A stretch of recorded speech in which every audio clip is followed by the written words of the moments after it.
So, I don't know if there's anything in the game that tells you this, because currently it only says Sasha can talk to Mel, but we can talk to this guy with Sasha.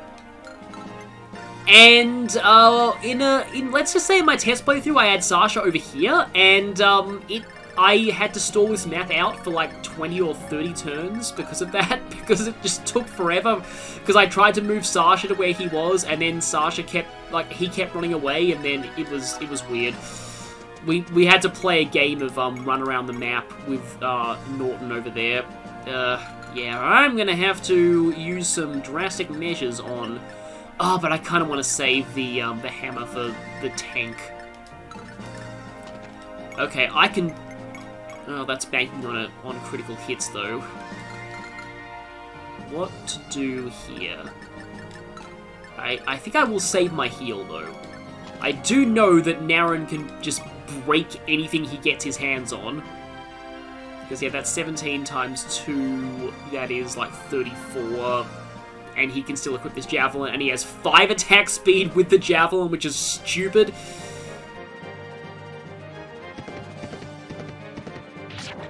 Yeah, I'm sorry, I need to stop getting so easily distracted. I've already forgotten a little bit about what... Like, I know I was talking about something before the archers decided to be dumb and attack Norton. But yeah, anyway, these guys, the artillerymen, they have incredibly bad attack speed most of the time. So, hammers usually are capable of doubling them, although...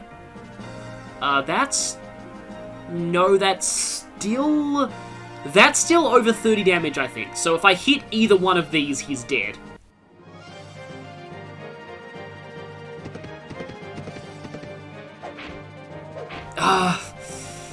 I knew that would happen. Something could just tell me that would happen, and that's gonna badly stall things. Yeah, the accuracy of hammers is definitely an issue in this game. I probably say in this game too much, but TearRing Saga has a lot of eccentricities to it, so definitely need to clarify that I'm referring to things that take place in this game.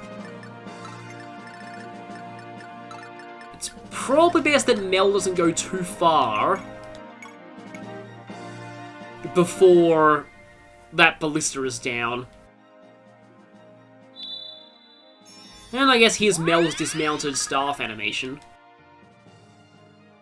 I mean, I sort of want Garrow to go up, but at the same time, Garrow's at decent risk of killing these guys.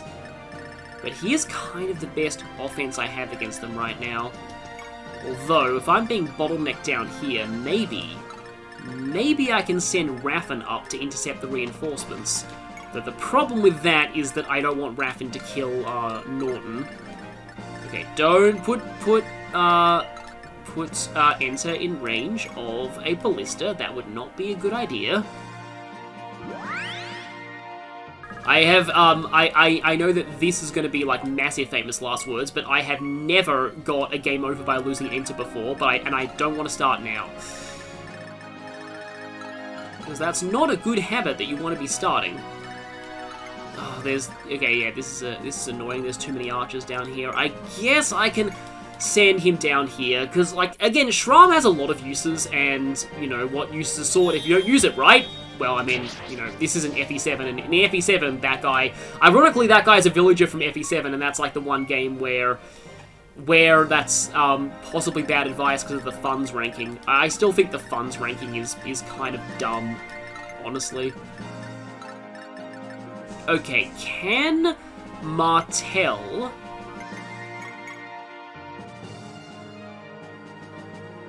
I don't think that's the best of ideas. Although, if I send her around there, those soldiers can attack her.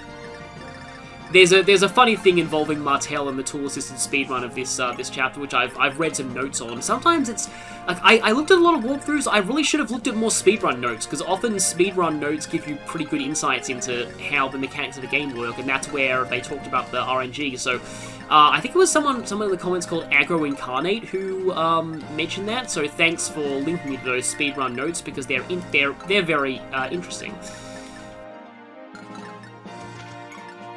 So something in those tool-assisted speedrun notes is pretty funny involving Martel in this chapter, but I'll talk about that once I get to the boss, because it involves the boss. And now they're all going to go stacks on Zeke, because he hasn't equipped a javelin, but at the same time, he's only taking 1 damage. And he leveled up, because Zeke. That's the thing with Paragon in this game. You don't really need to take a lot of, like, you can level up just by getting attacked pretty handily. 44% accuracy, even, like, without any kind of... I don't think he's even on frontier terrain, either. Although I think... No, this guy has, like, 60... So I'm guessing it's just Vega's ridiculous, speed. That guy's just deciding to run and hide. 13... 8 is due to the shield. Oh yeah, I do have Vantage. But like, as I said in Martel's bio, Vantage doesn't really help her that much unless the enemy is severely weakened like that. Because then if it attacks her, then it'll just die. I hope that guy moving didn't expose her to an archer. I don't think that other archer can reach her. Just poking those guys and getting experience. I don't know. No, he can't reach her. That's good. But at the same time, I don't think Marouge can... I don't think he can get down here due to the dense terrain and mages, for some reason, having 4 movement in this game. Mages should probably be able to ignore more terrain than just desert, because you'd expect that with light clothing, they'd be pretty mobile. I almost called that armor guy over there Roger. I mean, he's kind of similar to Roger from Arcanea, but there's a Roger in this game already who's very different. Well, for one, the Roger in this game has a fiancé, which is more than can be said of Arcanian Roger. Yeah, that's kind of a meme. And Roger is that character whose in-game title is literally still single. Okay, on the one hand, I want to wail on that ballista, but on the other hand, if I don't get to Norton quickly, then I'm going to have to do the whole, dance around the map thing. But unfortunately, Raquel can't actually get anywhere to shoot that ballista yet. Yeah, the airstock does give a little bit of crit at least.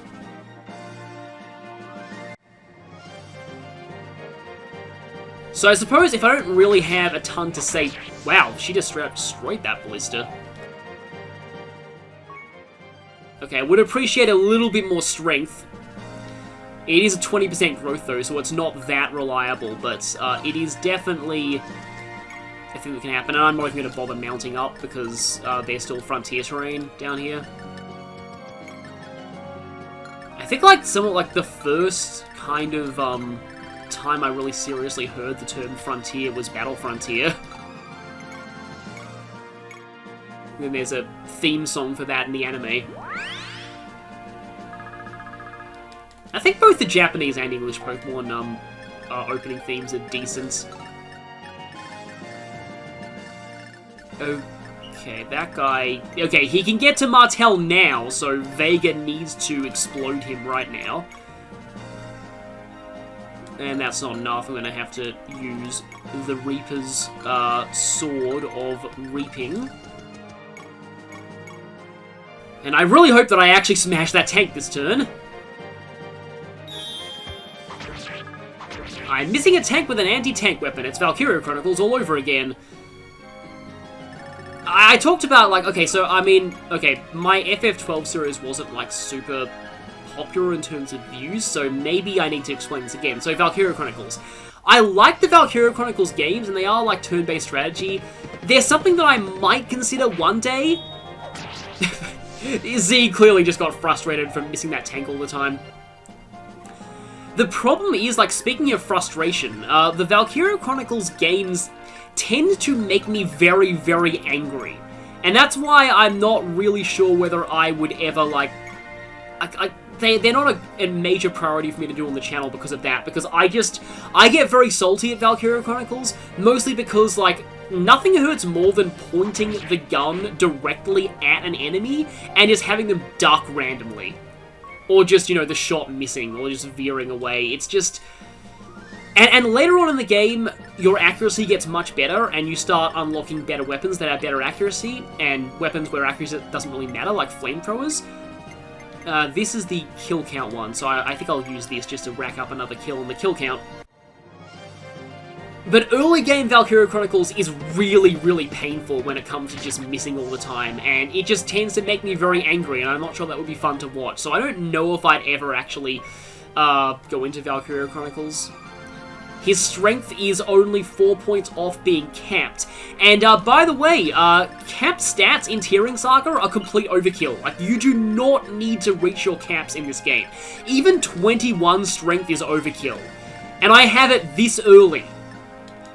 It's just, it's insane. Like, Naren is just completely absurd. Okay, I have 4 AS with wind. And you have -4. So I would be able to double with Wundergust, actually. So I think I'll equip that. And then if Martel hits one of these guys, that is actually the thing. If she stays there and they both go for her on the enemy phase, then she'll kill them with Vantage. Maybe that's better. I'm just worried that she'll miss and then get hit, and then one of them will kill her. But I mean, also she has Vantage. Like the overall chances of her dying are very, very low. Oh, I do have a 100% chance of hitting that guy, so I think I'll try and take this guy out first. I'm actually not really sure what those 1 and 7s mean on the side of the hit rate there. Okay, you level up. Good strength, that's very good in a peck, and defense. Okay, that was a pretty good level up. No speed, but I mean, your speed is already good enough as it is for this point. Okay, and then here's the point where things get a little bit frustrating, because actually taking out these guys requires a bit of annoying running around the map. Oh yeah, if you press the triangle button on a tile, you can mark out, you can just set flags, and if you press triangle on the flag, it takes it away. The flags are kind of useful because there's no, like, lock-in range button. There wasn't one in Fire Emblem until Shadow Dragon, so I'm not surprised there isn't one in this. Oh, no, there's a lock-in range button in Path of Radiance, but in Shadow Dragon, there is a lock-in all range button. But, like, anyway, often you can use those flags to mark out enemy attack ranges. The flags are a thing in, oh, you were smart and decided not to attack at all. The flags, I think, are a thing in Bearwick Saga as well. I didn't fully talk about Bearwick Saga in the intro videos. I was kind of planning on doing that, but at the same time, it's not fully relevant to this game. Bearwick Saga is a PlayStation 2 game that is actually in the same universe as this game. That Kaga worked on after this one, and he kind of learned from the lawsuit because Bearwick Saga is much less like Fire Emblem. It's a very different type of gameplay system. It's got like a similar kind of aesthetic and sort of kind of story-ish, but it's very, very different from Fire Emblem. So yeah, it's not... I haven't played it, and honestly, I doubt that I would enjoy Bearwick Saga myself, so I don't know if I would actually ever end up playing it at any point, like on the channel or otherwise. Because Bearwick Saga is, like, I might talk about Bearwick Saga more later on. I don't want to run out of tangents early in the series, but Bearwick Saga is, like, I really like the concept of Bearwick Saga's story. But gameplay-wise, Bearwick Saga is heavily focused on base stats over growth rates, and like, characters growths are even lower than they are in this game, and it's like a miracle when somebody gains 2 stats in a level up, and there's much greater focus on base stats, on equipped weapons, and skills and other kinds of things like that. It's not really, like, it's much more of a... It focuses, let's say it focuses a lot more on the strategy aspect of strategy RPG than the RPG part. And given that part of the reason I play strategy RPG games is for the RPG part, like, I like seeing my characters grow and develop, I would replay Blazing Sword over and over again and using different characters each time. Like, that was how I got most of my enjoyment out of that game. And that's just part of why I'm not really into the low turn count or tier list sort of playstyle for a lot of these games, is that, like, yeah, that's just not how I really play these games. I don't really care too much about turn count. I just really, like, want to, like, I'm the kind of person who likes to see glowing stat numbers. Like, on that note, I don't like FE7 Marcus because, like, he's the kind of character who has stats that are just good enough for most of the game, and he can still do well, like, because the enemies are so weak, he just only needs to gain 1 or 2 stats to kind of compete. But anyway, yeah, okay, so lethality, or blazing wind in Japanese, this is how it works. All activation, I'm sorry, I'm going to go back to that tangent later, but all of the activation skills in this game, their activation rate is, they're based on your skill minus the enemy's skill, and I think this is a really, really good way to do that. Like to do activation skills. I'm kind of disappointed that, like, Radiant Dawn didn't work that way, or, like, other Fire Emblems, because it makes sense that a skilled opponent could, you know, be less susceptible to, like, those kind of combat techniques. They could have some ways to block them or counter them. So Iron Bow has 6 Mastery. Remember that for way later on in the game, because of something funny that happens. But... So yeah, so how lethality / blazing wind works is that if it activates, and you can kill with a critical, then the game will force a critical from you.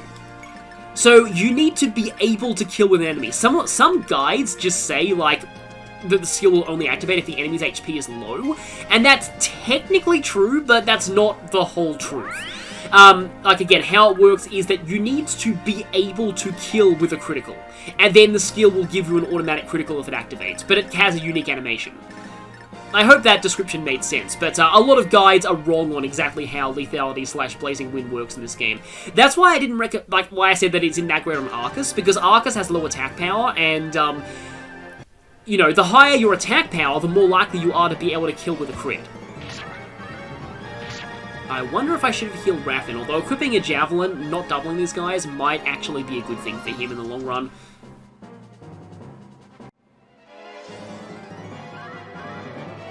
Really hope Raffin survives this.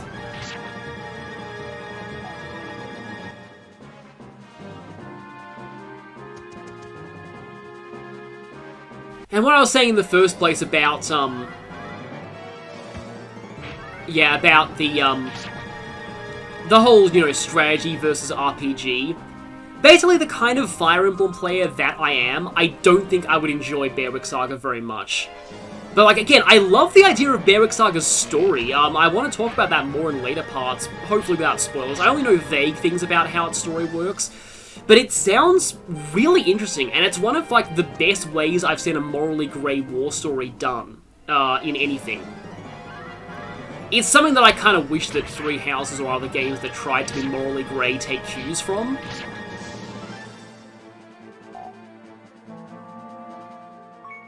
Oh, that was not a good level. Raffin has not been getting good level ups for me, which is very worrying. Because he's supposed to be amazing. Okay, I need to move Raffin back, because otherwise if that first guy dies, then Norton will be able to get attacked. Although Norton will probably end up going for Raquel if I put her in range. Okay, I can choose to either talk or heal, but not both. That's a shame, but I can leave the talk for later, because Sasha's, it's not like she's going to use the Pegasus Flute right now. Don't plan on using that until she's level 10 at least. My plan here was to weaken these enemies with Raquel so that Sasha could maybe get a bit of experience off of them and try and get, although I should say, this kind of, roundabout, like, weakening of enemies, it's not super necessary, right now for Sasha, because in Chapter 8, there's a point where you can really easily train her. So if she doesn't have, like, level 10 by that point, it's very easy to get her to level 10 there.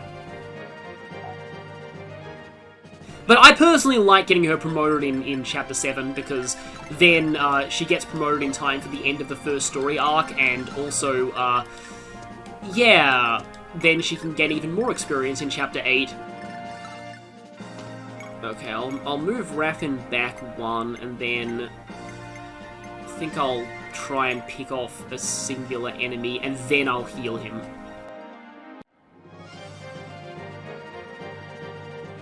I'm probably gonna... I know I talk about this before I make the decision whether or not to do this, because I'm obviously not in editing now, I'm in recording, but I'll probably have to end up splitting this chapter into 2 parts, given how many cutscenes there were at the start of it. And then maybe the events, like, will be in the second part there. I'll probably end up having to split a lot of chapters into 2 parts in this game, because they do take quite a while. But I wanted to avoid that for as much of the first arc as I could. Again, don't want to promote Domez too soon, before I've recruited, Norton. I just spoiled that he's recruitable, but it should have been pretty obvious. These two do not need to be any stronger than they already are, so I'm not going to even try and get them more experience. But I am going to move Marouge a little closer, because he's probably the best at taking out Domez on this map. Isn't Gomez the name of that Thracia boss that I had a lot of trouble with? The bandit guy in Dagda's paralogue? Like, I thought I'd actually softlock myself in that chapter, and then I got a crit, and I found out then that crits ignored defense bonuses, including defense bonus from Thrones in Thracia. So yeah, that was how I beat him. Like, somebody got a crit, and then Gomez just died. And I was like, oh, okay, I'm not softlocked. And I breathed a massive sigh of relief. I think that's actually technically not the correct, you know, like, definition of softlock, but softlock in the Pokemon speedrun community is just, it's just taken on that meaning. Oh, he has boss music. That's kind of interesting. I love that quote. Yeah, I've seen him use that quote before, because I think in my test playthrough I had to resort to luring him in with, like, unarmed Raffin or something. Oh, great, she gained Mastery. That's going to be so useful, because she already had enough Mastery to use every single bow in the game.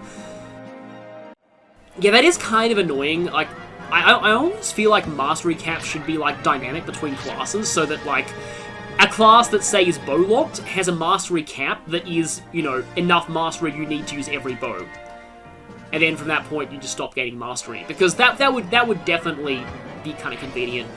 It's annoying to see characters continue to gain Mastery long after the stat has become relevant to them.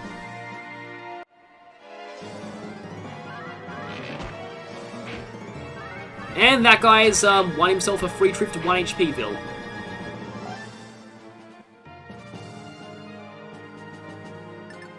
And now, Sasha can't quite reach yet, because 4 movements.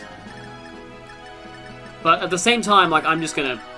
Like, they're bottlenecked by Raquel. I don't think Raquel will die, though, again, those could be famous last words. And then Raffin is there. He can N-herb himself. Oh, and he has Land's Mirror as well, so that's going to give a boost to everyone in the area. I'll just use N-herb just because. Physic is, like, decently expensive in this game, so I probably shouldn't be using it too much, but, like... Yeah, let's not lure that guy in. Like, I would actually rather that Martel get the experience on this guy than Marouge. I can probably get him into range with I almost called Vega Shiva. Vega, like, in terms of looks, he's almost identical to Shiva from FE5. Okay, well now Martel will definitely finish him. Yeah, Armor Knights really don't like crits in this game. Okay, level 6 already on Vega. Vega levels up decently fast thanks to the fact that he's just, you know, good. Okay, and then the boss shouldn't be lured. And I think I've got things like... This is going, like... I know that it looks like this chapter's lasted a really, really long time. It went way longer in my practice run, so I'm glad that it's going on this way. Okay, yeah, you're gonna swoop in later, and then try and take that guy on. We're getting very, very close to him, but thankfully he won't move until we're ready for him. And then... Yeah, I think we're okay now. Oh, also, obviously, don't end the chapter before you've given Sasha the Pegasus Flute. That would also be disastrous. I mean, I probably should have equipped the Brave Bow, because I don't think it will use up uses if it's used... I mean, it doesn't really make sense that bows only lose durability if they hit things, but I'm pretty sure they work that way. I think it's only magic that loses durability even if it misses. Which is kind of weird, because I think in Breath of the Wild, bows lose durability every time you shoot with them, regardless of... Oh, you'll be seeing this a lot out of Raquel, by the way. Regardless of whether they hit or not, obviously. And yeah, so no change there. Raquel's gonna retreat. Oh, you only have a wooden bow, that's why your attack is so pathetic. 8 and 14 versus her defensive 2. So that's 6 and 12. Which is exactly enough to not kill her. But they'll also probably miss. Can I equip something that will give her better evasion? Oh yeah, that number next to the hit rate is avoid. Yeah, so I've got 48 avoid by standing here. So this recruitment is sort of a guide, dang it, but at the same time it sort of makes sense considering that she is the princess of the country that this guy serves.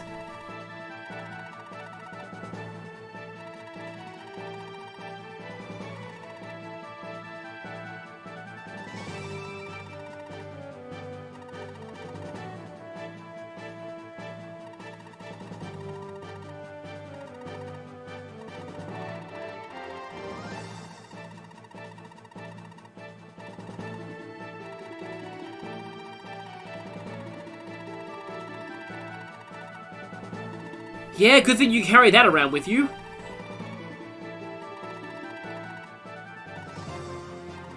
I mean, it could also mean that she killed the princess and stole her identity, but let's not put that idea in his head.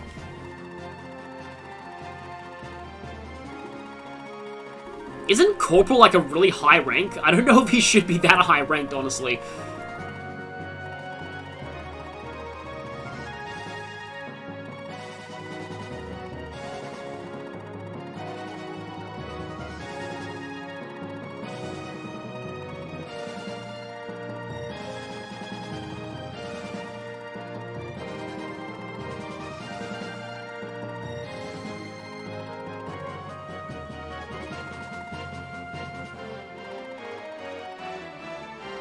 And with that, we have Norton now, first Armor Knight.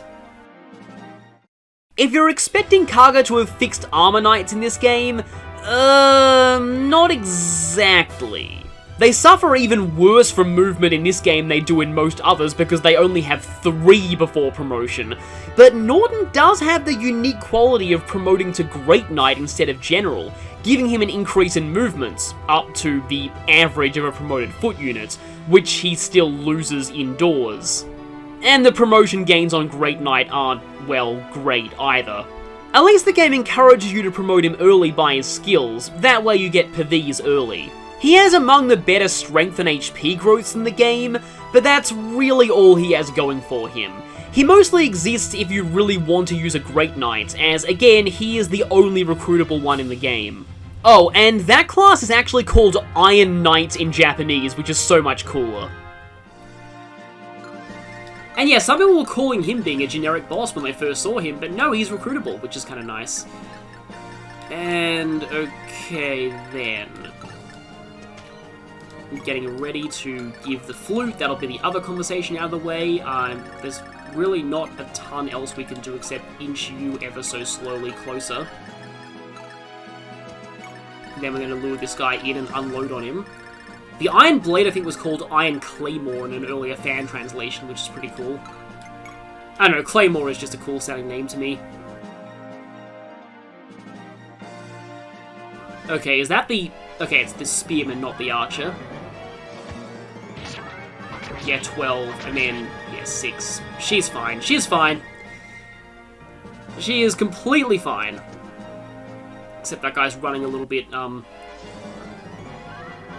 into a bad position. Okay, she dodged that, but I mean, she didn't really need to. And now...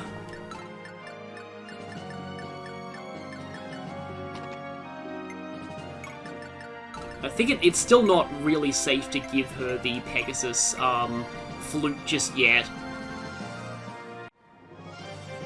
So I'll finish this guy, heal Sasha with either Mel or Enter.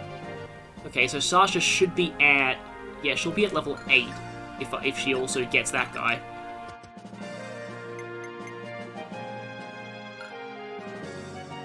Yeah, Mel shouldn't die from him.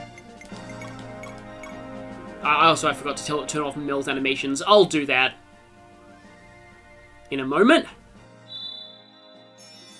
At least we get to see her animations a few times. It's kind of interesting that there's no men staff in this game. It's really just basic heal. Does mean that like it kind of balances it somewhat, because it means you can't really heal a huge amount of HP. And because mages don't become healers on promotion, then you don't have their massive magic stats that, you know, heal massively even with basic heal staves.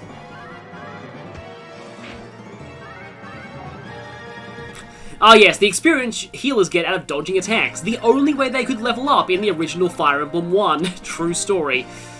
That was always just... yeah, it's... Fire Emblem 1 had a lot of weird stuff to it, but then again, a lot of card games do.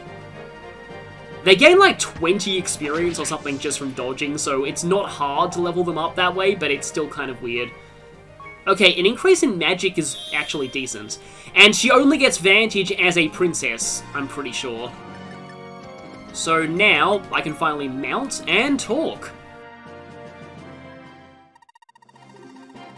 I was just thinking, like, what happens if Sasha's inventory is full when you do this? And then I realized you would have access to, the convoy, wouldn't you? Because you always have access to the convoy in this game. It's attached to the Lord, and the Lord, obviously, if they die, it instantly loses you the chapter, so you don't have any opportunity to lose the, you know, the convoy.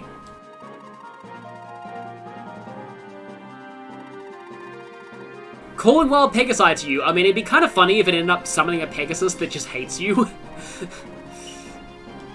Or maybe you just keep blowing on the flute until you get one that actually likes you.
And yeah, there's a star on it that implies that it's a unique item.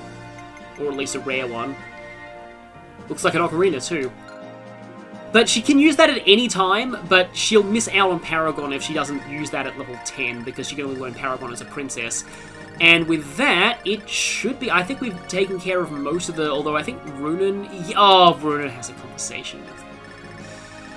I don't think it gives support points, though. At the same time, that means I probably need to make a save state here just so I can show that off camera.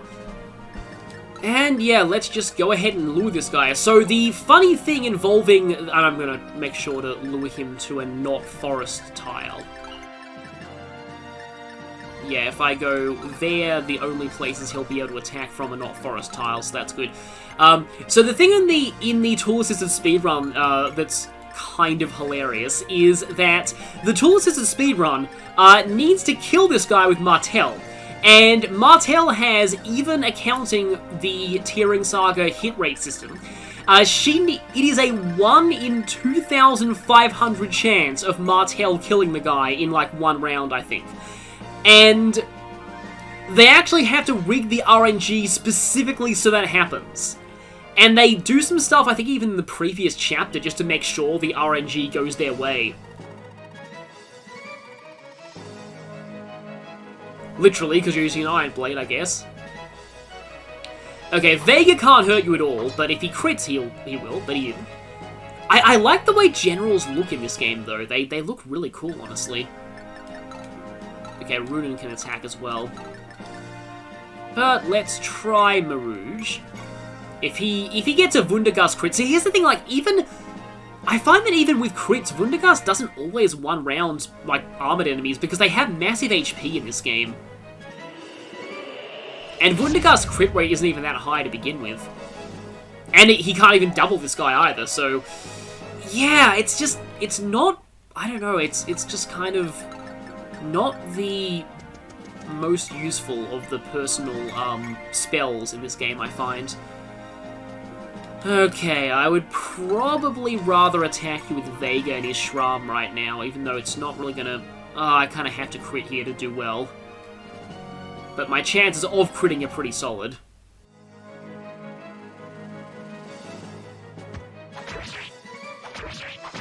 And I do take half damage, so not really at much risk there. I don't want him to attack Marouge, though. So Rapier with Runen is going to do actually not that much damage. Although Martel may be able to finish it with the S-Dock.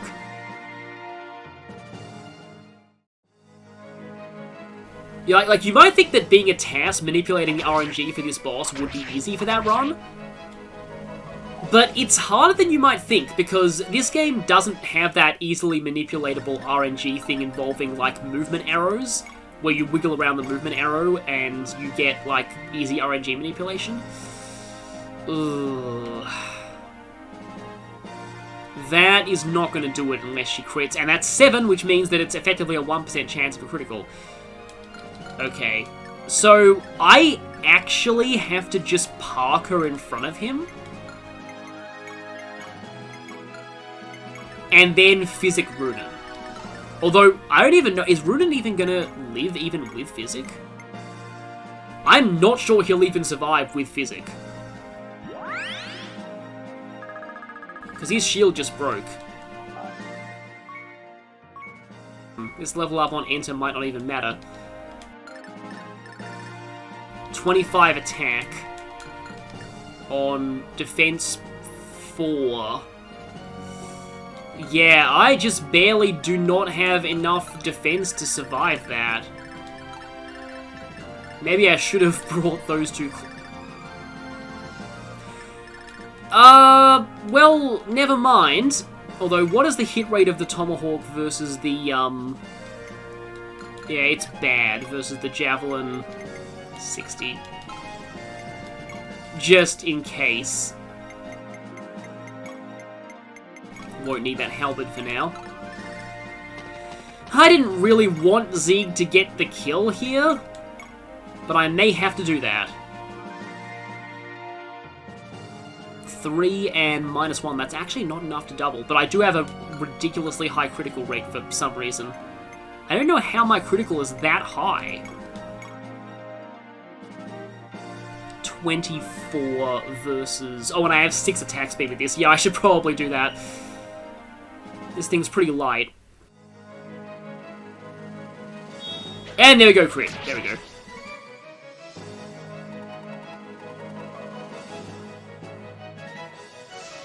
That was almost bad, but Zeeg to the rescue, as he usually is, because Zeeg is just that good.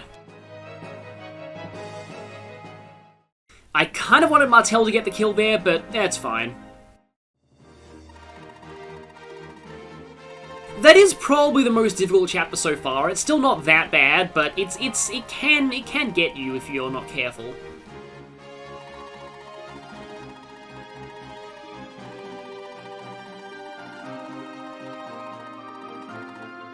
I'm not sure it exactly works that way.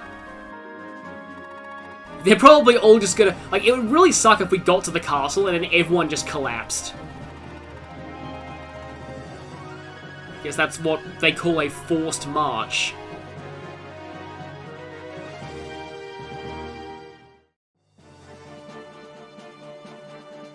And so, hopefully, the last Meanwhile in Villain Land scene for Coda. I mean, Dom is almost killed Runin, so I wouldn't call him totally useless. Berom is the only one left. All of his other generals have either died or defected at this point. Well, actually, wait, no, besides Roger.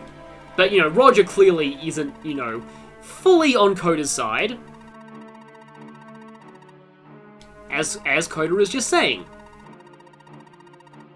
So, yeah, if you didn't visit the house in Chapter 3 with Narcissus, Mel won't escape, and that has bad implications for Roger. Because she'll still be a hostage.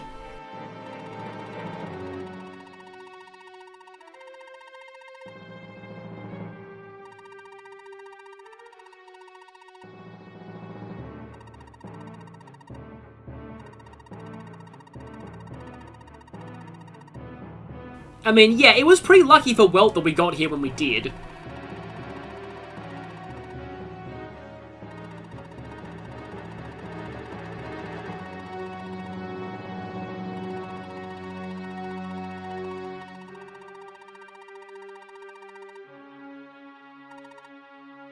Surprisingly, I don't know, self-evaluatory, that doesn't make sense for Coda. Self-reflective, that's the word.